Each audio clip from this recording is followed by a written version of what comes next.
I would like to play this clip where he is talking about Crown Prince Reza Pahlavi for you. See this guy succeed. Of course I want to see him succeed. Yeah. But eventually you get to a point where it's like, stop talking shit, deliver. It's very simple to me.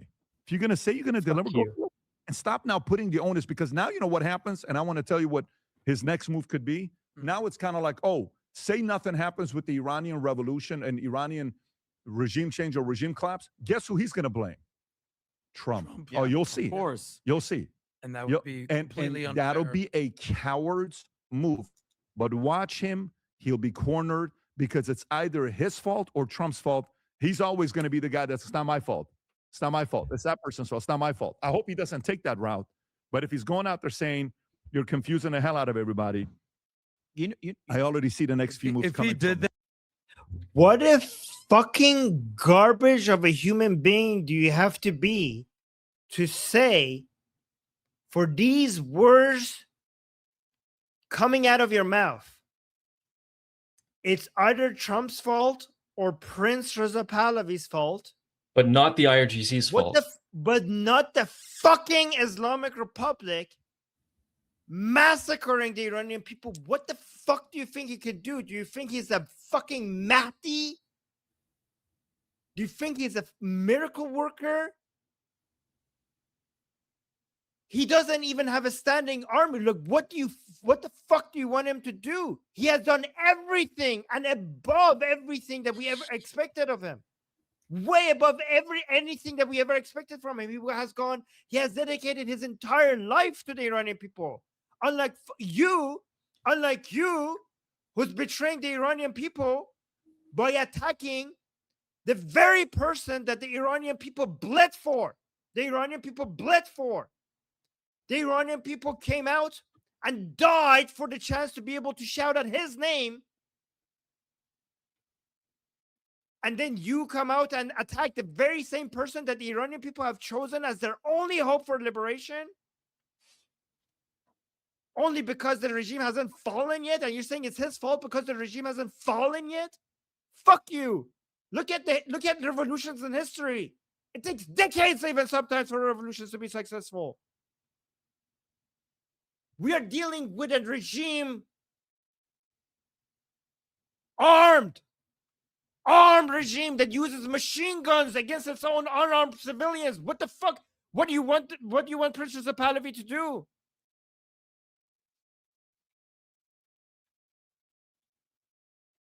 He has done way more than you could ever imagine. He has done more than any Iranian, any person ever.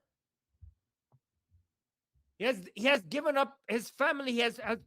His family members died because of this. He lost his father, he lost his brother, he lost his sister, and he's still back at it.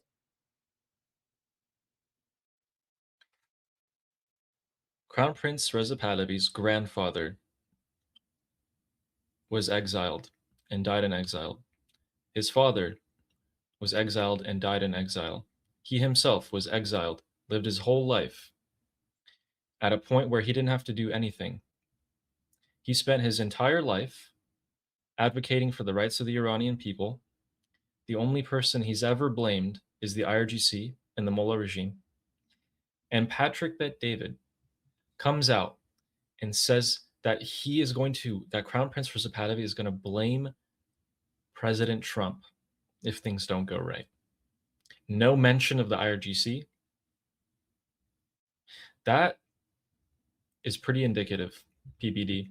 Shame on you. You are truly garbage. And this is great because everyone's going to see this. Everyone's going to remember. You made a similar statement. He made a similar statement to this a few months ago. And then he started backtracking on it and he started making it seem like he was pro-Shah by starting to kind of say some things going back in the wrong way. I am so glad you said this. This is undeniable. You completely ignored the IRGC and you're slandering the only person who's unified the Iranian people. You are helping the IRGC.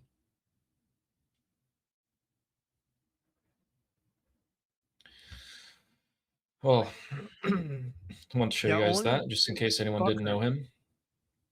The only reason this fucker has turned against Prince Reza Pahlavi is because Prince Reza Pahlavi didn't return his call. And he actually admitted that.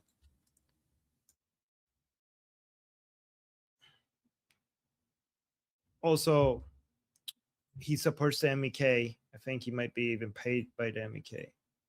But let me actually show you this, because let me just show you something that most of you have already seen, but it needs to be shown again.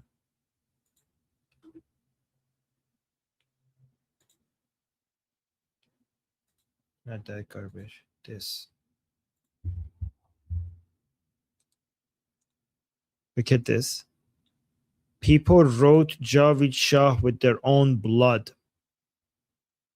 Actually, let me get a better image. I don't know why this guy decided to black and white it. Here's the original.